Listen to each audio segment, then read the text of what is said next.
Baik,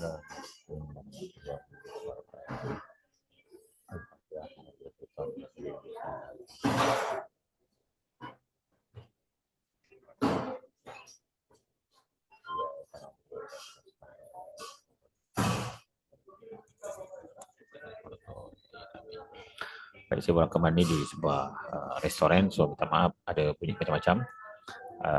Jadi tak apa, saya nak membantu. Saya ada perkahwinan, so saya tidak dapat ada kelas, so saya bagi video lagi sekali kali ini untuk dan temu dalam WhatsApp je lah. So kita settle lagi kita e-learning tu. Baik, tajuk kali ini ialah poligami ya.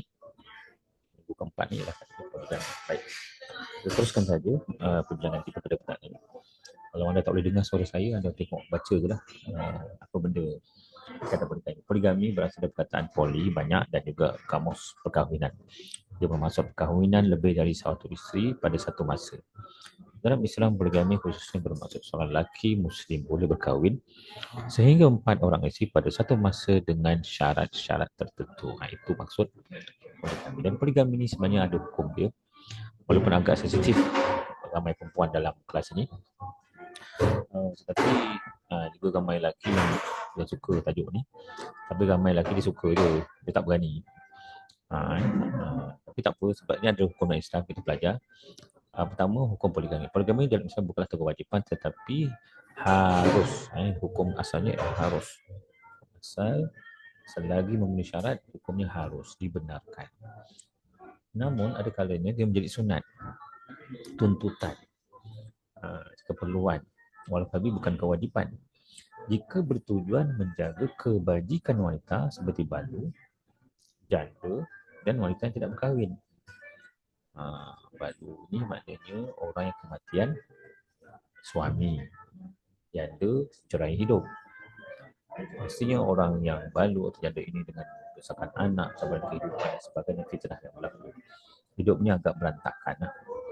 Jadi jika kita ada kekuatan, tujuan nak jaga kebajikan, silakan. Dan juga wujudnya Andalusia, negara Andalusia, dan ini membawa fitnah pada masyarakat juga. Kalau kita nak berpoligami, perempuan kena bertiga, pada balu, janda dan wanita yang berkahwin, mungkin dah Andalusia dan Andalusia ataupun yang jika tak kahwin dia membawa fitnah. Namun makruh jika diimbangi tidak berlaku adil. Kalau kita kerja biasa je macam rutin kan, jadi makruh lah, sebab dia bukannya jadi driver je kan. Jadi sebab dibimbangi tidak berlaku adil. Sebab yang berlaku pada hari inilah.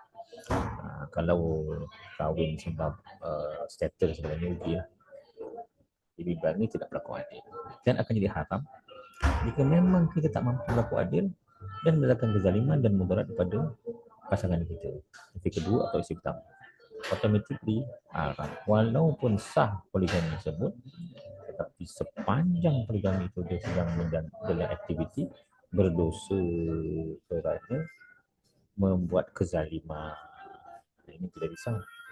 Memang kita kata syok, tapi rupanya kalau 20 tahun kahwin poligami dalam keadaan ada yang tidak berlaku adil dan mendatangi kezaliman, perbuatan poligami itu haram walaupun sah. Berhati-hati. Dalil Al-Quran dan Hadis. Dalam surah Nisa ayat 3, Allah jelaskan, fa in khiftum an taqsitu fil yatama fankihu ma talakum minan nisa'i wasmusna wa sulasa wa ruba' fa in khiftum alla ta'dilu fawahidah.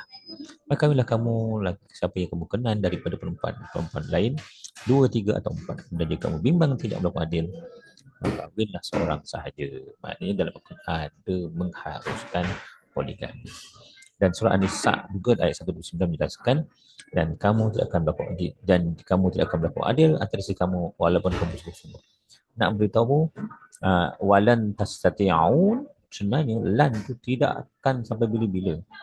Maknanya sebenarnya dalam adil ni, hebat macam mana Pak Haji ke, berubah ke, kaya-raya, sebenarnya dalam konteks cinta dan kasih sayang, susah nak bagi cinta yang sama rata, susah nak bagi sayang yang sama rata. Walaupun kedua-duanya dapat Ferrari, kedua-duanya dapat banglo, kedua-duanya dapat setiap bulan 100,000 daripada suami dia, Tetapi sebenarnya adil dalam konteks kasih sayang dan sebenarnya sehingga walan tastati'u, lan tu tak akan selama-lamanya. Dalam konteks inilah maknanya Allah Taala dah tunjukkan risiko adil ini adalah bukan senang. Risiko adil ni bukan senang untuk berlaku adil. Okey.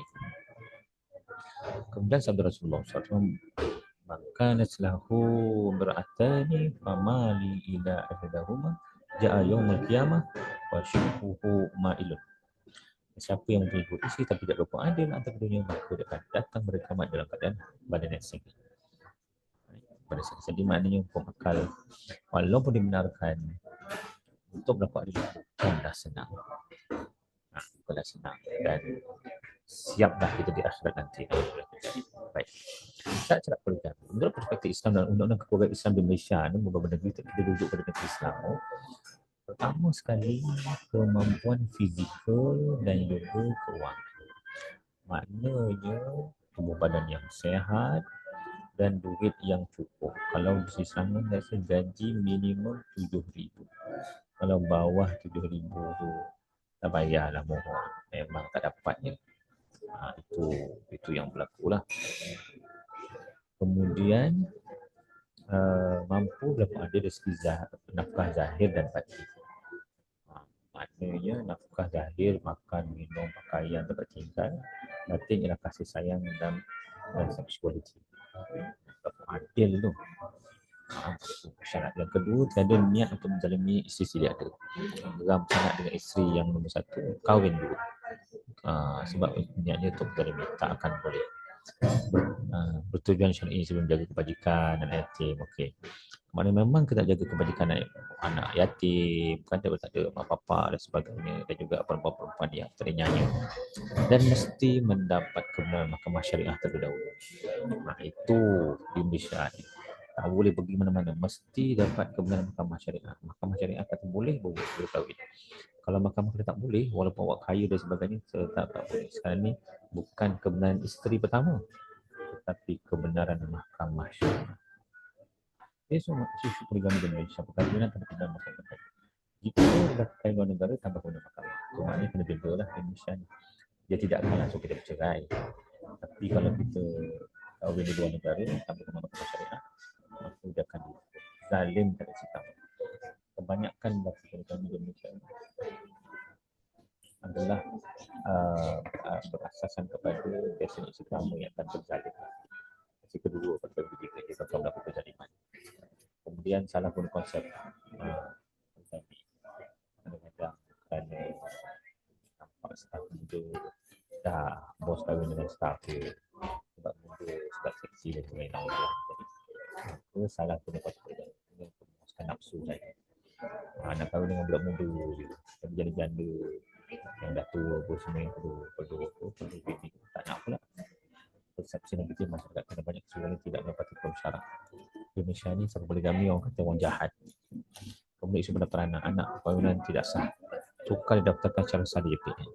Terutama perkahwinan yang di luar negara ni, yang tak didaftarkan, ramai je yang kahwin diam-diam di Thailand. Lepas tu tak didaftarkan. Maka anak yang lahir tu memanglah anak yang sah di Islam, tetapi dia tidak bersah daripada JPN. Jadi masalah anak tu ada masalah. Peraturan melalui enakmen tidak benar berikut Islam di Selangor. Tiga kamu ialah cerita nombor 3 golongan 1 diskusi memperuntukkan 1. Seseorang lelaki bahasa atau perlu memohon ke mahkamah syariah, bukan mengenai isi kamu dengan bapa mertua ke sahabat pergi mahkamah syariah isi borang, harga borang RM36, harga borang RM36, harga borang RM30. Kemudian dari isi borang, mahkamah pun akan menilai permohonan kita sebab hukum, poligami, kemudian keadilan, kampungan, kewangan, emosi. Kemudian sudah boleh, kemudian 3 mahkamah akan panggil isteri pertama, panggil tanya soalan-soalan itu. Kalau isteri kedua dipanggil juga, bapa mertua kedua, bapa mertua pertama. Kalau semua setuju, tak ada masalah, ada saksi lain, memang orang mampu, barulah mahkamah memberi kebenaran bertulis untuk dibenarkan dikahwin. Itu kedua dan ketiga dia kena. Dan juga jika poligami itu dia rasa susah dia belum lari pergi ke Thailand, dia akan didenda RM1,000 atau penjara 6 bulan kalau dia berkahwin tanpa kebenaran. Tapi tu kan RM1,000 sikit sangat kan. Jadi lebih bayar RM1,000 je. Kemudian itulah yang berlaku pada ini. Akhirnya kenapa penutup dan nilai pengajaran yang poligami adalah harus tapi bukan utama. Mesti adil, tanggungjawab dan ikut undang-undang. Jangan menggunakan agama untuk mewajarkan kezaliman atau penghinaan.